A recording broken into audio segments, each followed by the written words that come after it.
यह कहानी चीन के बीजिंग शहर की है। तारीख थी 14 नवंबर 1995 और मौसम बहुत ठंडा था। रात हो चुकी थी और चारों ओर घना कोहरा छाया हुआ था। हवाएं इतनी तेज थीं कि लोगों की रूह कांप जाए। ऐसे में बीजिंग के युनमिंग हुआ बस टर्मिनल से रोज की तरह एक आखिरी बस रूट नंबर 375 फ्रेगरेंट हिल की ओर निकलती है। यह बस रोज की तरह स्टॉप टू स्टॉप रुकती है और धीरे धीरे यात्री उतरते जाते हैं।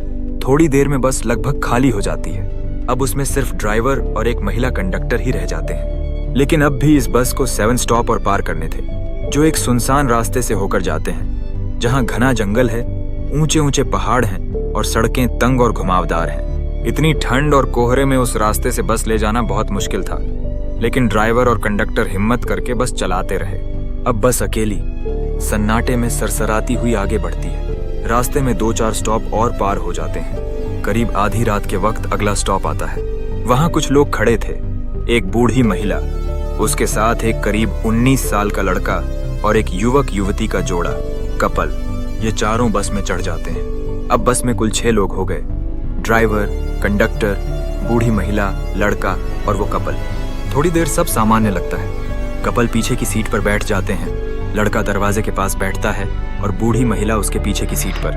बस अब फिर से सुनसान रास्तों पर चल पड़ती है। कुछ देर बाद एक ऐसे मोड़ पर जहां कोई बस स्टॉप नहीं था, ड्राइवर को 2 लोग खड़े दिखाई देते हैं। वह पहले तो बस रोकने से मना करता है, लेकिन कंडक्टर को उन पर दया आ जाती है। वह कहती है, यह इस रूट की आखिरी बस है। अगर हम इन्हें नहीं बैठाएंगे तो ये कहाँ जाएंगे? मजबूरी में ड्राइवर बस रोक देता है।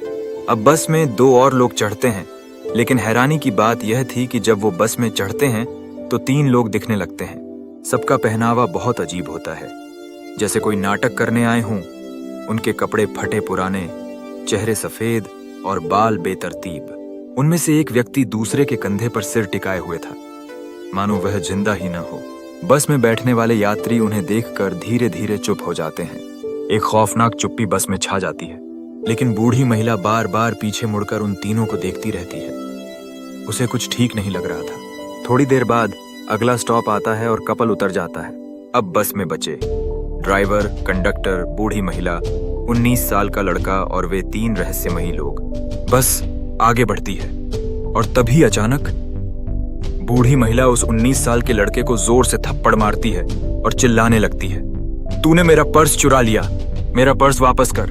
बस में अफरा तफरी मच जाती है। लड़का सफाई देता है, मैंने कुछ नहीं किया। कंडक्टर और ड्राइवर भी महिला को समझाते हैं, यह लड़का आपके सामने बैठा है, चोरी नहीं कर सकता। लेकिन बूढ़ी महिला मानती नहीं और कहती है, मुझे पुलिस स्टेशन जाना है। ड्राइवर साहब, अगला स्टॉप रोकिए।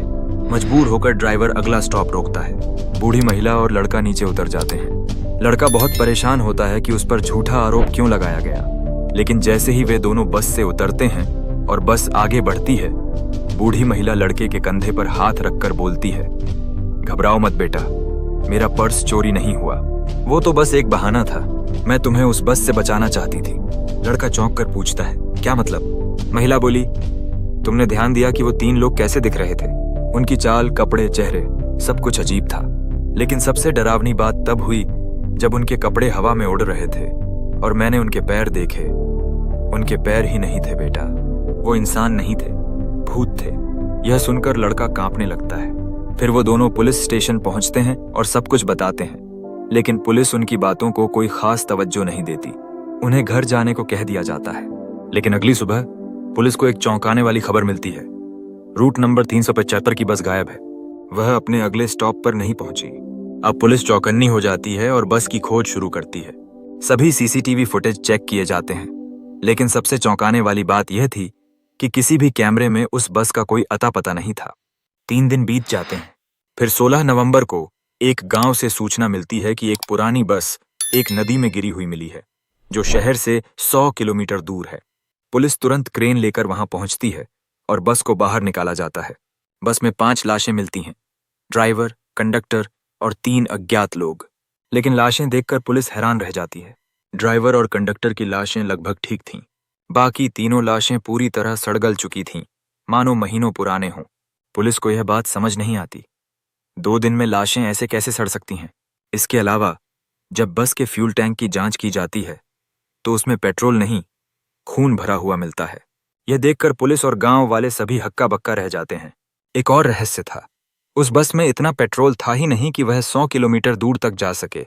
फिर भी वह इतनी दूर तक कैसे पहुंची, यह रहस्य आज तक नहीं सुलझा। कुछ लोग इसे सिर्फ एक कहानी मानते हैं, तो कुछ मानते हैं कि यह घटना सच में हुई थी। लेकिन बीजिंग शहर में आज भी रात को बस नंबर 375 का नाम सुनते ही लोगों की रूह कांप जाती है।